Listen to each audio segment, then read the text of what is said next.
Hola, ¿qué tal?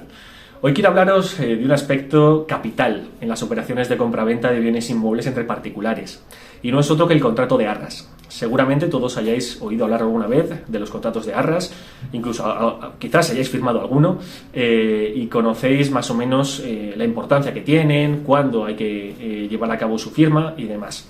No son obligatorios, los contratos de arras no son exigibles de forma taxativa, pero sí son muy recomendables porque de forma previa a la escritura pública ante notario garantizan el acuerdo entre las partes, con una garantía que puede ser mayor o menor según se establezca, pero que generalmente se estipula en el 10% del precio acordado y por lo tanto supone ya una garantía de peso, como para ir más tranquilos en las semanas de preparación de la documentación y la escritura pública. Pues bien, el contrato de arras, por definición, es un acuerdo privado entre las partes, entre el comprador y el vendedor, sobre las condiciones de adquisición de un bien inmueble. En ese contrato de arras deben figurar una serie de puntos fundamentales. El primero de ellos es la identificación fehaciente y correcta de las partes, del comprador y del vendedor. La identificación fehaciente y correcta del bien inmueble que se transmite, tanto sus datos físicos, registrales o catastrales. Por supuesto, el precio de venta acordado entre las partes y la forma en la que se va a llevar a cabo el pago de ese precio. Los plazos son muy importantes también, definir exactamente los plazos que se dan las partes para llegar a la escritura pública ante notario. Y por último, también se debe incluir los gastos asociados a la operación, gastos de comunidad, IBI, gestoría, notaría, registro, todas estas cuestiones, quién las va a asumir, de qué forma y en qué plazo.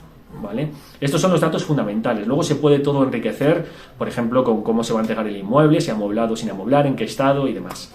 Pero estos son los datos que todo contrato de arras debe contener. También me gustaría diferenciaros las tipologías de contrato de arras que existen.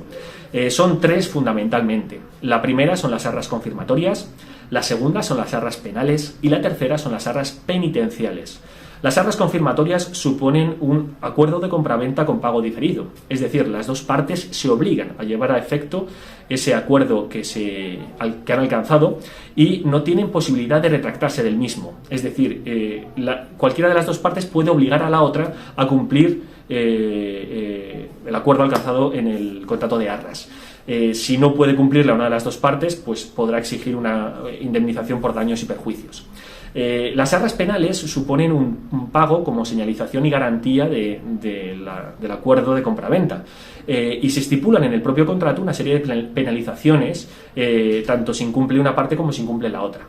Y las arras penitenciales son muy parecidas a las penales, pero en estas la penalización ya está dictada por el artículo 1454 del Código Civil, y que nos dice que si el comprador se retracta, pierde las cantidades entregadas en concepto de arras, y si el vendedor se retracta, debe devolver esas cantidades duplicadas.